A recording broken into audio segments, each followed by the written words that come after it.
এই বর্তমান যুগ অনলাইন বা সোশ্যাল মিডিয়া ক্যাম্পেইনের উপর অনেকখানি ডিপেন্ডেন্ট, এবং যাদের ফলোয়ার সংখ্যা বেশি তাদের একটা craze, view, political content, reels এগুলোর প্রতি এক ধরনের মোহ, আগ্রহ, মানে এটা দিয়ে মানুষকে অ্যাট্রাক্ট করার একটা সুস্থ বা অসুস্থ প্রতিযোগিতা আমরা খুব বেশি দেখছি। আপনি দীর্ঘদিন ধরে এই যুদ্ধে আছেন, রাজনৈতিকভাবে শ্রমিকদের জন্য অধিকার আদায়ে বা নারী, সেটা রাজনীতিই বলা যায়।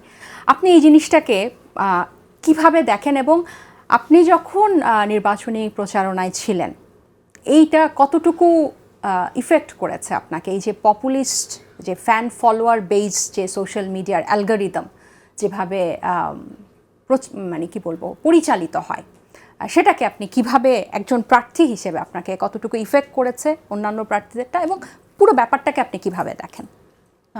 প্রথমত আমার কাছে মনে হয় যে সামাজিক যোগাযোগ মাধ্যম তো অবশ্যই একটা নতুন প্ল্যাটফর্ম। মানে আমরা যেমন বলি মাঠের লড়াই, বলতাম আগে মাঠের লড়াইয়ে দেখা হবে, তেমনি সোশ্যাল মিডিয়া হচ্ছে আরেকটা মাঠ, রাজনীতির আরেকটা ময়দান। ফলে এই ময়দানে আসলে আমাদের সক্রিয় থাকা এবং মানুষের সাথে যোগাযোগ স্থাপন করার জন্য নানান রকমভাবে আমাদের চিন্তা করা দরকার যে এটাকে আমরা কিভাবে আসলে সেটা কাজে লাগাতে পারি। এটা শুধু একটা ব্যক্তিগত অনুভূতি প্রকাশ করার জায়গা শুধু না, কেউ করতে পারে।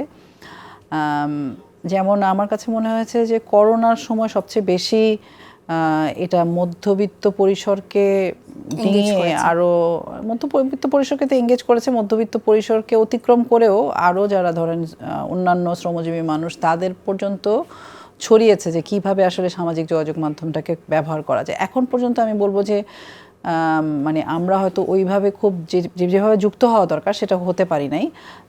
আরও টেকনিক্যালি আরও স্কিল হওয়া দরকার, আরও ইনভলভ হওয়া দরকার। সেটা হয়তো আমি পার্সোনালি বা আমি দলীয়ভাবে হয়তো অত স্কিলড হয়ে উঠি নাই।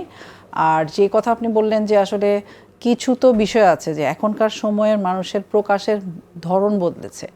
আমরা যে এই সময়ে আপা 90-এর দশকের কথা বলছেন, আমি 90-এর দশকের ঢাকা বিশ্ববিদ্যালয়ের স্টুডেন্ট। তো সেই সময় থেকে এখনকার সময় মানুষের প্রকাশভঙ্গি সমস্ত কিছু ভিন্ন। মানুষ অনেক বেশি ব্যক্তি হিসাবে তার পরিচয়টা সোশ্যাল মিডিয়াতে করতে পারে। মানুষের দৃষ্টি আকর্ষণ করার জন্য আমরা নানান রকম কৌশল অবলম্বন করে।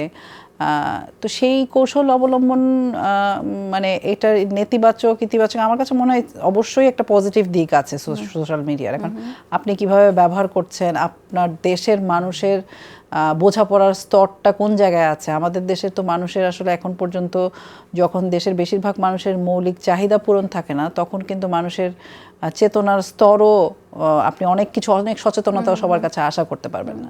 তো অনেক চটুল কথায় অনেক মানে মনোযোগ আকর্ষণ করার জন্যই হয়তো আপনি এমন কথা বলছেন যেটা আসলে সাধারণ মানুষও পছন্দ করতেছে।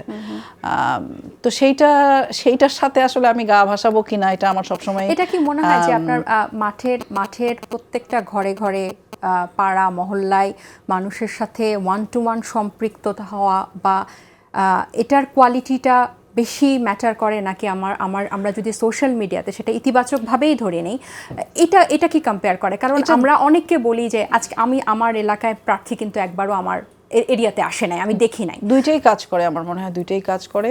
ধরেন আমরা যারা শহরে, বিভাগীয় শহরে থাকি বা যারা গ্রামে বা প্রান্তিক অঞ্চলে যারা থাকেন, তাদের আর আমাদের মানে যোগাযোগ মাধ্যম ভিন্ন। ধরেন আমি ঢাকা শহরে থাকি, যেখানে অ্যাপার্টমেন্টে চাইলেই আমি সব অ্যাপার্টমেন্টে ঢুকতে পারি না। আমার পরিচিতির কারণে, কাজের কারণে হয়তো যারা আমাকে চেনে তারা আমাকে অ্যাক্সেস দিচ্ছে, কিন্তু বেশিরভাগ জায়গায় কিন্তু আমি ঢুকতে পারতেছি না। সেখানে আমার কাজের মধ্য দিয়ে, যেই কাজটা কোনো না কোনোভাবে পরিচিত করা, সেই কাজের মধ্য দিয়েই আসলে মানুষের কাছে যাওয়া সোশ্যাল মিডিয়া। ফলে নির্বাচনের সময় আমরা সোশ্যাল মিডিয়াটাকে চেষ্টা করেছি যতটুকু সম্ভব ব্যবহার করা যায়। আমাদের নানা রকম কালচারাল ফ্রন্টে যে বন্ধুরা আছে তারা হেল্প করেছিল, এবং সেই মানে আমাদের হয়তো কিছু অভিজ্ঞতার ঘাটতির কারণে আমরা যে পরিমাণ ভেবেছিলাম মানুষের কাছে পৌঁছানো যাবে সেটা পৌঁছানো যায় নাই। কিন্তু আমার কাছে মনে হয়েছে সোশ্যাল মিডিয়াটার পাশাপাশি আমার ওই যে মানুষের কাছে যে যাওয়া, এই দুইটাই আসলে সমান তালে করতে। আমি চাইলেই ধরেন যদি নির্বাচনী সময়টাকে হিসাব করি, সেই চাইলে আমার 3,33,000 ভোটারের কাছে আমি যেতে পারবো না। যতটুকু আমি যেতে পারবো না ততটুকু কিন্তু আমার সেই সোশ্যাল মিডিয়া কভার করতে পারি। কিন্তু আমার কাছে আমার অনেক বন্ধুরা মানে আমাকে বলেছিলেন যে আপনাকে এমনভাবে কথা বলতে হবে যেই ধরন হয়তো আমি কথা বলি না। এখন তো ধরেন ভাইরাল হওয়ার জন্য অনেকে অনেক ধরনের কথা বলে, তো ওইটা আমার জন্য খুবই একটা মানে এইটা মানে আমি আসলে এটা আমার জন্য কিভাবে করব আপনি না, আমরা চাইও না আপনি ভাইরাল হওয়ার। আমি আসলে আমার কাজের মধ্যে দিয়ে যদি ভাইরাল হওয়া যায় দ্যাটস গুড, মানে কোনো সমস্যা নাই। কিন্তু আমরা আমাদের মতো মানুষ চাই আপনারা কাজের মাধ্যমে ভাইরাল হন। মানুষকে শুধু একটা চমক দেওয়া, বিদ্যুৎ চমকের মতো, কোনো ধারাবাহিকতা নাই, বা যে কথাটা আমি বলতেছি সেটা আমি মেন করতেছি না, ওইভাবে মানুষের সাথে হয়তো কানেক্ট করা যায়। মানুষ হঠাৎ করে এই ধরনের কথায় আমাদের দেশের মানুষরা হয়তো বিচলিত হতে পারে বা আনন্দিত হতে পারে, বাট ওইটা আমি আসলে এখনো হয়তো আপনি বলতে পারেন যে যথেষ্ট রাজনীতিবিদ হিসেবে যথেষ্ট আমরা চাই আপনি কাজের মাধ্যমে ভাইরাল হন।